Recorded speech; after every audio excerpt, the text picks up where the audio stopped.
3, 2, 1. Hello RxP, this is Matt Mishler and we got Ronnie St. Aubin here. We're starting a series of videos here that's going to go over, which I think you guys have all heard of, the earn the right phase, connect, discover, recommend, and close.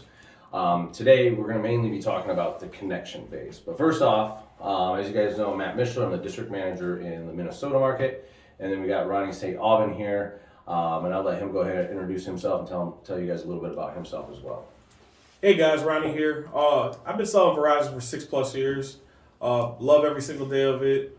Obviously you have your high days and your low days, but earn the right's very important to me, especially around these 2 locations in Minnesota. So we're gonna dig deep into this and yeah. Okay, well, like I said, the first thing we're gonna go over is the connection phase, which to me is my favorite part and the most important part.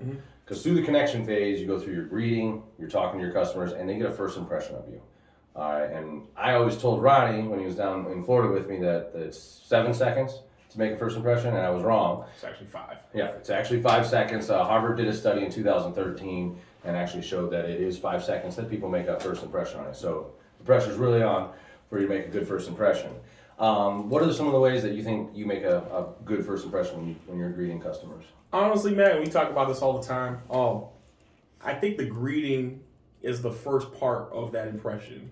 You're obviously going to meet your customer at the door. That's what I try to usually do. And I also try to match their energy and see what kind of day they're having. But if you don't stand up and talk to that customer and meet with them at the door or acknowledge that they're here, they're the star.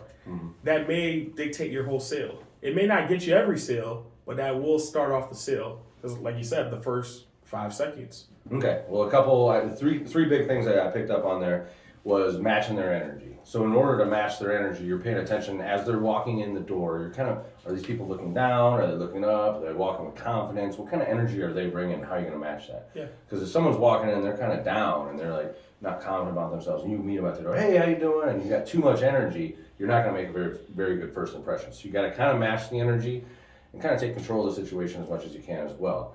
And then you mentioned about how to dress. Okay, how you're dressed, how you look. You know, I don't expect everybody to wear a suit and tie like you guys see me in most of the time, but I do expect everybody to look professional. Yeah. You know, you want to be the expert. You want them to come in, look at you, and make a first impression that this guy knows what he's talking about. You're wearing a Verizon polo right now, and you're not wearing Jordans. You're not wearing just Jordans and t-shirt and jeans. Correct. And a hat backwards. Correct. Okay.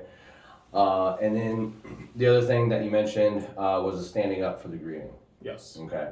You know, kind of go through that because we talked about earlier, like, because some stores aren't set up that great for standing up and greeting. But the worst is when you walk in a door and the rep's like, oh, I can help you out over here. I mean, but how do you stand up in some of the stores that we deal with that sometimes it's not that easy to do? I feel like if you don't stand up, it's kind of disrespectful, especially if you're not doing anything. There's going to be times when you're busy and you're with customers. Acknowledge the customer. Let the customer know, hey, we know you're here. I've had customers come from our Minnetonka store to Eden Prairie and say they were busy, but they didn't know I was here. They didn't care I was here. And they felt like a star, like I said earlier. So that's the biggest thing. Acknowledgement is the biggest thing that we can take care of when the customers come to our stores. It's going to help RIS. It's going to help create more sales. It's the first barrier, the first icebreaker for every interaction that we have with everybody at RxP. No, absolutely. And when you're busy like that, I mean, you want to touch on your customer every 2 to 3 minutes. Okay, when you're talking to them every 2 to 3 minutes, be with him just a little bit. Do you need anything to drink? Any water? We have water in the back for you guys.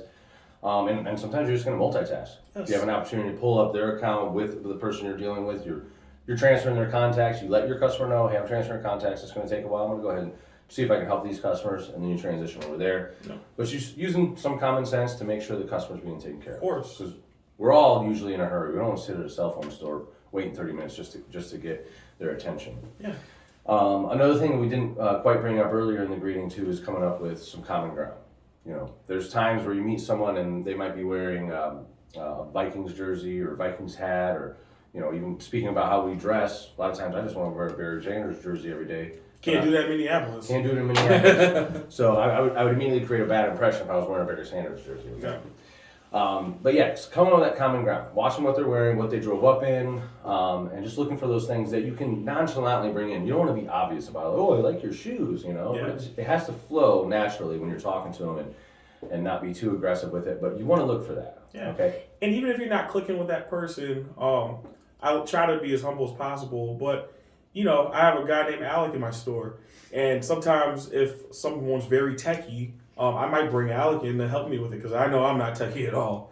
But, you know, bringing somebody in to help close that sale or to create that initial greeting or connection to just flow through it, that always helps too.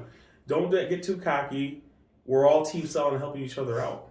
Yep, exactly. So to kind of break down everything that we went through here, guys, the greeting, okay? Watching when they're walking in, kind of reading their energy as they're walking in, matching their energy, dress to impress, look sharp as attacked, look like you are the master, you're the one with all the knowledge, you know what you're talking about. All right, find some common ground, and then multitask, greeting each customer that comes in, trying to touch on those customers so we're not losing any customers during the busy times. And that kind of wraps up our greeting. And then next week we're going to go more into the discovery phase. Yes. As we go. But I appreciate you guys listening. Feel free to send out some comments, and we'll try and get back to you guys and answer as many questions as we can. We appreciate you guys listening. Have a great rest of the day. We'll see you next week. I didn't bring up RxP learners, but you can take from the other video and bring up RxP.